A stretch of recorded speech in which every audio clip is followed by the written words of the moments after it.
Baiklah,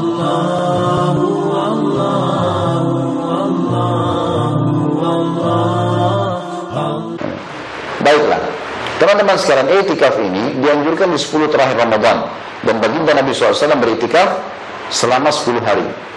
Afdalnya masuk di masjid pada saat puasa ke-19, berarti malam ke-20 Ramadan. Itu sudah mulai masuk di masjid. Boleh bawa makanan, boleh bawa pakaian, tapi tidak boleh ngotorin masjid. Kalau perempuan harus izin orang tua atau izin suaminya, gitu ya. Ini dibolehkan, tidak ada masalah. Apalagi kalau ada tempat khusus. Tapi kalau ada tempat khusus lebih baik jangan. Karena Aisyah dan beberapa ummahatil mukminin setelah meninggalkan Nabi SAW beriktikaf, gitu kan, di masjid. Teman-teman sekalian, i'tikaf ini mulai masuk yang paling afdal puasa ke-19 berarti malam 20 sampai selesai sholat Idul Fitri. Memang di situ Idul Fitrinya sekalian. Makanya dianjurkan untuk mengambil masjid yang jami', yang dipakai sholat Id. Ada mimbar, dipakai Jumat, gitu ya. Jadi Jumat pun tidak harus keluar, karena ini betul-betul di masjid, ikat diri, nggak boleh keluar kecuali darurat. Sebenarnya ulama mengatakan darurat adalah hal-hal yang memang dia dianjurkan, seperti ngantar jenazah, dia sakit harus berobat, atau istrinya berkunjung dia harus antar pulang. Sesuatu yang dia harus lakukan, ibunya panggil orang tuanya, maka dia selesaikan hajat baru dia kembali. Karena pernah Nabi SAW dikunjungi waktu lagi i'tikaf dengan Sofiyah radhiyallahu anha di masjid. Lalu Nabi SAW mengantar Sofiyah pulang. Lagi i'tikaf, mengantar istrinya pulang, gitu kan. Yang pada saat itu ada 2 orang dari laki-laki Ansar, kemudian melihat Nabi SAW jalan malam dengan perempuan, 2 laki-laki ini mempercepat langkahnya. Seakan-akan curiga, Nabi sama siapa nih, gitu. Malam-malam kan ini waktu i'tikaf. Maka kata Nabi SAW, ala rizkikum wa, hati-hatilah, pelan-pelanlah, fa innaha Sofiyah binti Huyai. Ini Sofiyah istri saya. Maka mereka mengatakan, subhanallah, 2 laki-laki ini. Kata Nabi SAW, sesungguhnya syaitan mengalir dalam diri manusia di aliran-aliran darahnya.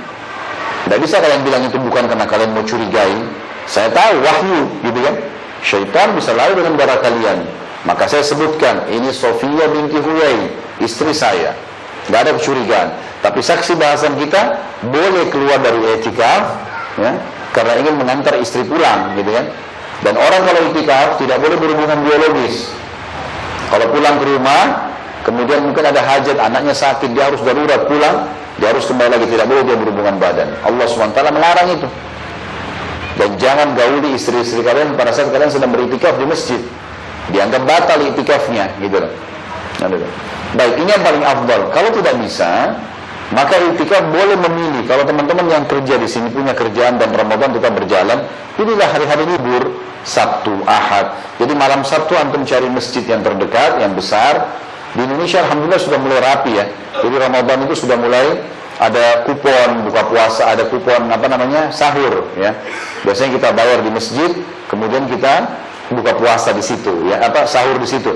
Bayar 20.000 atau 15.000, nanti kuponnya dikasih jam 3 atau jam 4 selesai sholat malam, biasanya dibagikan makanan itu. Tentu saja kalau yang pernah saya kerjakan, karena kadang-kadang Ramadan padat sekali jadwal ceramah, maka yang saya lakukan kalau hari-hari libur, saya bawa istri saya sama anak-anak di hari Sabtu atau hari Jumat, kemudian cari masjid besar, datang ke sana, bawa makanan, ya. Kadang-kadang juga di situ banyak yang jual makanan. Kemudian duduklah, ikut sholat isya, sholat tarawih, duduk baca Quran sampai sholat malam lagi ada, sampai sahur, sampai habis sholat subuh baru pulang ke rumah. Ya minimal untuk ambil 1 hari, gitu kan? Minimal 1 hari. Ada juga pendapat mengatakan, walaupun dia cuma mengikat antara sholat dengan sholat seperti duhur ke asar, maghrib ke isya, juga dengan niat i'tikaf sudah bisa. Tapi tentu kadar pahalanya berbeda. Makin besar, maka makin besar juga pahalanya, gitu kan? Teman-teman sekalian, khusus masalah i'tikaf di 10 terakhir Ramadan, saran saya dari sekarang antum, dari sekarang, kalau mau beli baju lebaran, beli sekarang. Jangan beli nanti 10 terakhir Ramadan. Sekarang tidak antri, bisa pilih model, harganya murah. Ya, kenapa harus 10 terakhir Ramadan? Kosong masjid, pasar yang penuh, hanya untuk ngejar baju lebaran. Kenapa, akhi? Kenapa, ukhti? Gak bisa beli sekarang bajunya? Kan bisa, gitu loh. Kalau dikatakan model sekarang, modelnya banyak. Yang dijual di Ramadan sudah keluar semua sekarang. Yang dijual Id sudah keluar semua sekarang. Kenapa nggak dibeli? Gitu kan? Beli dari sekarang, kalau di lemari ini pakai lebaran, sudah selesai. 10 akhir Ramadan gunakan untuk ibadah, teman-teman.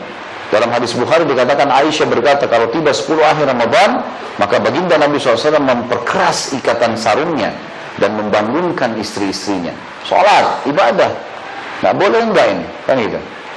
Di 10 akhir Ramadan dan i'tikaf juga ini punya target utama, mengejar, selain mengikat 5 waktu sholat, juga mengejar Lailatul Qadar. Yang sudah masyhur dalam Al-Quran, Allah berfirman, A'udzubillahi minasyaitonir rajim, Lailatul Qadri khairun min alfi syahr. Lailatul Qadar lebih baik daripada 1000 bulan.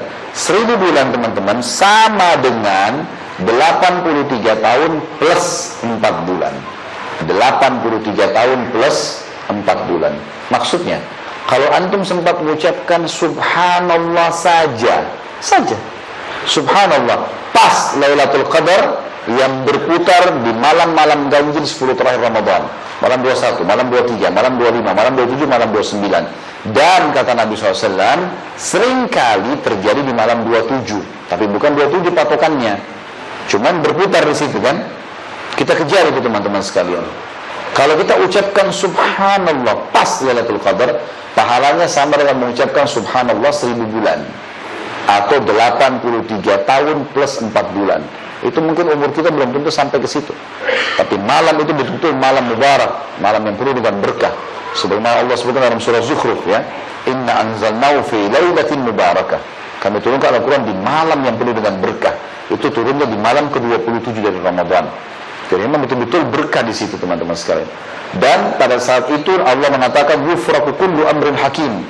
Pada saat itu semua perkara setahun ke depan ditetapkan di muka bumi. Diturunkan dari Lauhul Mahfuz, itu Lailatul Qadar, diterapkan.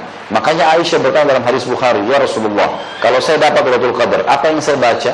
Nabi ajarin satu doa, Allahumma innaka afuwun tuhibbul afwa fa'fu anni. Ya Allah, kau suka memaafkan, maka maafkanlah aku. Karena kalau dimaafin, maksudnya setahun ke depan dimaafin nih, dapat bonus itu, gitu kan? Begitu pula teman-teman kalau sholat malam, begitu pula kalau sedekah, begitu pula baca Al-Quran, pokoknya sama dengan 1000 bulan. Jangan sia-siain. Dan jangan pilih malam, karena ini berputar di malam-malam ganjil, kita nggak pernah tahu. Memang ada ciri khas di mana Nabi SAW mengatakan nanti pada hari kiamat kalian akan melihat Tuhan kalian pertama kali. Hadis ini sahih riwayat Imam Bukhari. Nanti kalian akan lihat pertama kali Tuhan kalian pada hari kiamat dalam bentuk cahaya yang sangat terang seperti malam bulan purnama di malam Lailatul Qadar.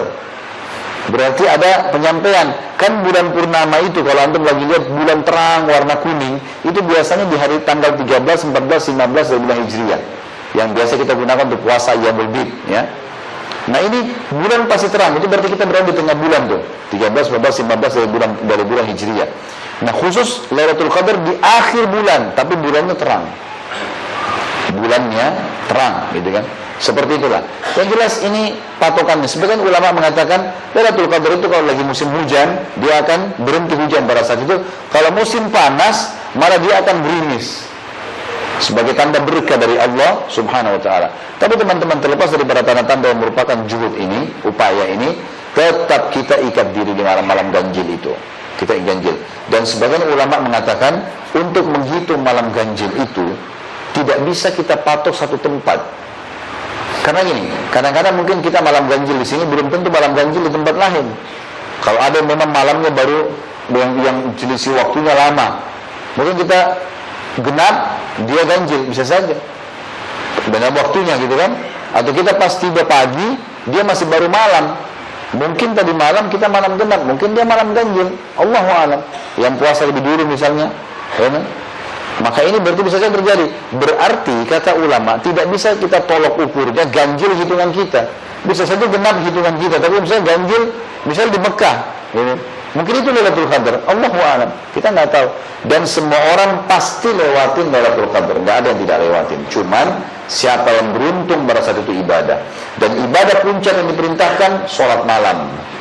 Kata Nabi SAW dalam hadis Bukhari Muslim, man qama Lailatul Qadri imanan wa ihtisaba ghufira ma taqaddama min dzambi. Siapa yang menjadikan Lailatul Qadar dengan sholat Lailatul Qadar malamnya dengan keimanan dan mengharapkan pahalanya, maka diampuni semua dosa-dosanya yang telah lalu. Yang keberapa ini? Yang ketujuh. Baik, masih masuk, baru mau yang ketujuh ya? Baik, yang ketujuh teman-teman sekalian, coba ikat diri mulai Ramadan, gitu kan? Kalau lagi kerja tentu saya sarankan juga ini di weekend saja, di hari libur. Coba kalau yang belum pernah lakukan, mulai sekarang ikat diri, apalagi Ramadan, ya, apalagi hari libur, habis subuh sampai terbit matahari. Kata Nabi SAW dalam hadis yang dihasankan oleh para ulama, siapa yang sholat subuh berjamaah di masjid, kemudian dia duduk sampai terbit matahari, lalu dia berzikir, duduk berzikir ini bisa berzikir pagi, bisa dengar pengajian, bisa baca Quran, kayak gitu. Dia duduk sampai terbit matahari, lalu dia sholat 2 rakaat, pahalanya sama dengan haji dan umroh, sempurna. Nah, ini bisa kita lakukan di Ramadan. Apalagi beberapa masjid kita, masya Allah, ada ceramah subuh misalnya. Jadi nggak rasa habis ceramah sudah mulai terang matahari. Tunggulah sebentar, sabar. Pahala haji dan umroh loh ini, dua-dua digabung, sempurna. Coba latih diri yang belum pernah amalkan di Ramadan, itu penting sekali. Kita bisa lakukan supaya diterapkan juga setelah Ramadan, gitu ya. Ini termasuk yang dianjurkan.